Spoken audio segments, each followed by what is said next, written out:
দর্শক, হঠাৎ করেই রাজনীতিতে ছন্দপতন।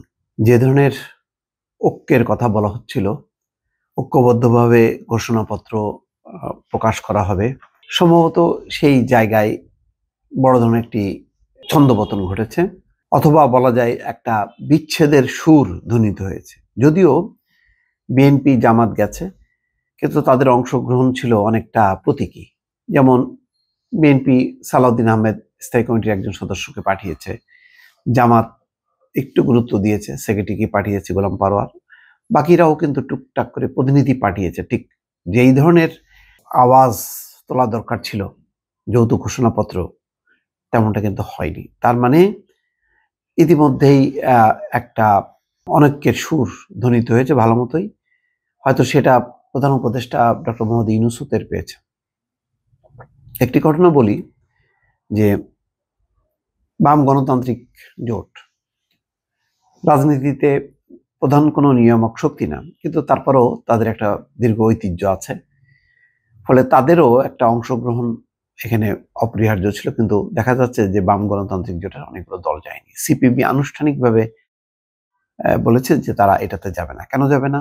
কিছুক্ষণ আগে রুহিন হোসেন প্রিন্স জানিয়েছেন যে না, তাদের দল যাবে না।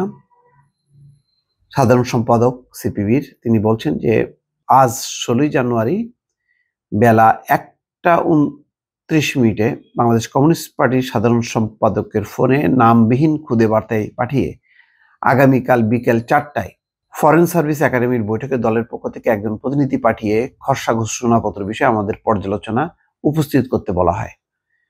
সঙ্গে ঘোষণাপত্র পাঠানো হয়। আমরা জানতে পারি বৈঠকটি আগামীকালের নয়, আজ 16ই জানুয়ারি বিকাল 4টায় অনুষ্ঠিত হবে। সিপিবির সাধারণ সম্পাদক বলছেন, সার্বিক বিবেচনায় খুদে বার্তায় আমরা আমন্ত্রণকারীকে জানিয়েছি উল্লেখিত বিষয় পার্টিতে আমাদের জোট বাম জোটে, এছাড়া স্বৈরাচার এবং ফ্যাসিবাদ বিরোধী আন্দোলনের সঙ্গে যুক্ত অন্যান্য গণতান্ত্রিক রাজনৈতিক দল, সংগঠন, ব্যক্তিবর্গের সঙ্গে পরামর্শ করে এত অল্প সময়ে গুরুত্বপূর্ণ এইসব কাজ সম্পন্ন করা বাস্তবসম্মত নয়। তাই সার্বিক বিবেচনায় সিপিবির পক্ষ থেকে আজ 16ই জানুয়ারি বৈঠকে উপস্থিত থাকা সম্ভব হচ্ছে না।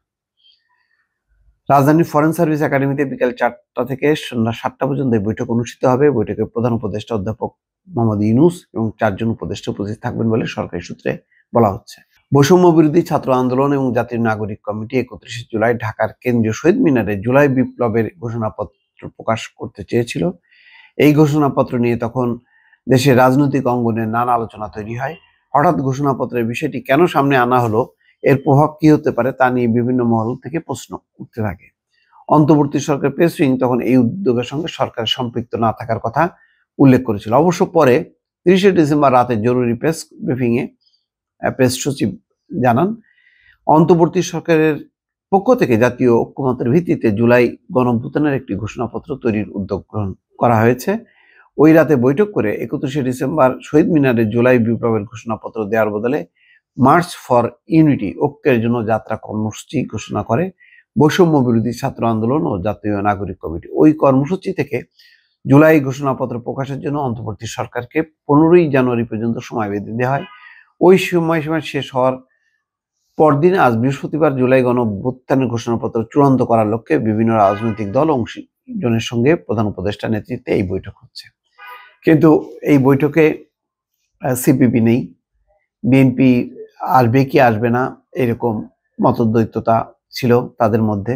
তারাও ওই একই কথা, যে যেই ঘোষণাপত্র করা হবে তার খুঁটিনাটি দিকগুলো তারা পর্যালোচনা করতে পারেনি। তার মানে অর্থাৎ নাগরিক ঐক্য এবং বৈষম্য বিরোধী ছাত্র আন্দোলনের দাবির প্রেক্ষিতে একটা ঘোষণাপত্র তৈরি হবে, এইটা প্রধান প্রধান রাজনৈতিক দল বা দীর্ঘদিনের যে পুরনো রাজনৈতিক দল তারা এটা সহজে মেনে নিতে পারেনি। যার কারণেই এক ধরনের অনৈক্য তৈরি হয়েছে, এক ধরনের অস্থিরতা দেখা যাচ্ছে এই ঐক্যের মধ্যে। এটা ভবিষ্যতে, এটা আমার ধারণা যে ভালো কিছু হবে না, বরং এটাকে কিভাবে ঐক্যবদ্ধ করা যায়। আজকে ডক্টর মোহাম্মদ ইউনূস যেটা বলেছেন যে মানে সবার ঐক্যের ভিত্তিতেই তারা আছে, তো সেইটা করতে গেলে এই ধরনের ঘোষণাপত্র তৈরি করার জন্য কয়েকটি রাজনৈতিক দলকে দায়িত্ব দেওয়া উচিত ছিল। তারা ঘোষণাপত্র তৈরি করার পর প্রধান উপদেষ্টার কাছে সেটা পেশ করলে তখন একটা ঐক্যের একটা বিষয় দাঁড়ায়, নতুবা কারা এটা তৈরি করলো, কারা করছে, তার সঙ্গে কেন অন্যান্য দল একমত হবে, বিষয়টা পরিষ্কার না। বিভিন্ন যারা আন্দোলনকারী দলেরই তো প্রতিনিধিত্ব করে অন্তর্বর্তী সরকার, তাহলে আন্দোলনকারী দলগুলোকে একটা লিয়াজো কমিটি করে তাদেরকে যদি ঘোষণাপত্র তৈরির দায়িত্ব দেওয়া হতো, তাহলে আমার ধারণা যে এটাই ছিল বাস্তবসম্মত। নতুবা যেভাবে ঘোষণাপত্র তৈরি হচ্ছে, তারপরে মতামত চা হচ্ছে, এটা আমার ধারণা যে এক ধরনের বিচ্ছিন্নতা তৈরি হচ্ছে আন্দোলনকারী শক্তিগুলোর মধ্যে। দর্শক ভালো থাকবেন, আল্লাহ হাফেজ।